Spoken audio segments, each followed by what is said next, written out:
Hi, my name is Dustin Osborne, and I'm an associate here at Goldberg Segala, and I'm here today to give you the scoop on Twitter. At its core, the driving force of Twitter are, of course, the tweets. While the limit was increased back in 2017 from 140 characters to 280, the premise remains the same. The platform allows users to post small bites of information within seconds, whether it be a joke, announcement, opinion, etc. Once it saw some immediate success, Twitter was able to monitor its usage, see how people were using it, and see what else could be added to improve it.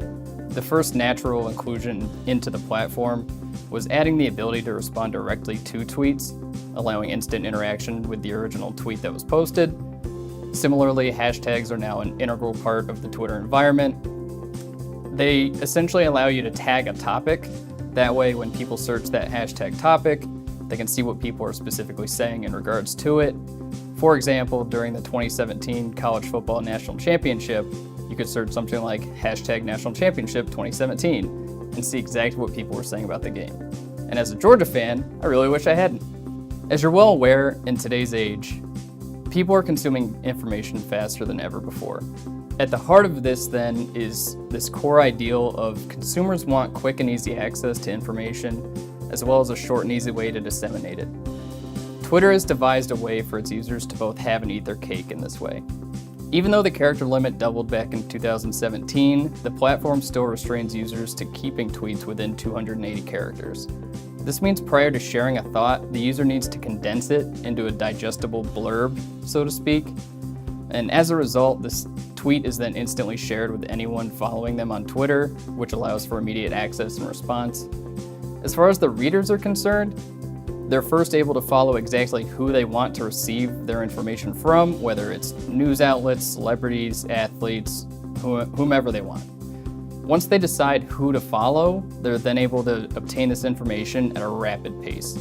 With the 280 character limit in place, readers are able to avoid lengthy articles, as well as website ads and pop-ups that may have otherwise driven them away from reading an article or information in the first place.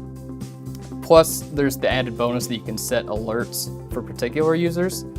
That way you can still have a general information feed from everyone that you follow, but you'll know the instant your alerted users send a tweet. And the exchange doesn't stop there. Twitter provides the added bonus of instant communication capabilities, so once you read a tweet, you can instantaneously decide to click one button and respond. This provides its users with amazing access to millions of people whom they otherwise would have no idea how to contact them other than maybe fan mail. As you would expect, the ability to instantly fire off thoughts and comments may at times lead to some ethical concerns, and this is especially true for attorneys. And while these are to be considered more like guiding principles as opposed to best practices, the New York State Bar Association has put together social media ethics guidelines that examine the New York rules of professional conduct as they pertain to ethics and social media. For example, in New York, we're all well aware of the general attorney advertising rules throughout the state. This brings us to Guideline 2.A, which is basically comprised of Rules 1, 7.1, 7.3, 7.4, 7.5, and 8.4c. What this guideline does is explain that these advertising rules extend to all forms of covered communications, which encompasses social media. As a result, disclaimers such as attorney advertising must be used just as is required in any other form of advertisement. The unique twist this adds in the realm of Twitter is that even with the character limit having been doubled to 280, it still may not be practical to include a disclaimer within a tweet. Simply including attorney advertising with quotation marks is 22 characters already, and this is after the information and potential hashtags are included in the tweet. As the excuse of "I ran out of room in my tweet for a disclaimer" likely has a 0% success rate, the best practice here is simply to avoid posting tweets that could be considered attorney advertising altogether. And along those same lines, Guideline 3B is derived from Ethical Rules 1, 1.4, 1.6, 1.7, 1.8, 7.1, and 7.3, and it suggests that an attorney is permitted to accept employment that arises from participating in activities designated to educate the public, to recognize legal problems. As such, and based on this guiding principle, should your generalized, informative tweet result in a potential client reaching out to you for representation, you may respond to such a request, but having said that, there are some additional considerations you have to take into account. First, you need to focus on how the potential client reached out. If they invite contact via Twitter, then you can likely respond via Twitter. But second, any response should be sent solely to that potential client.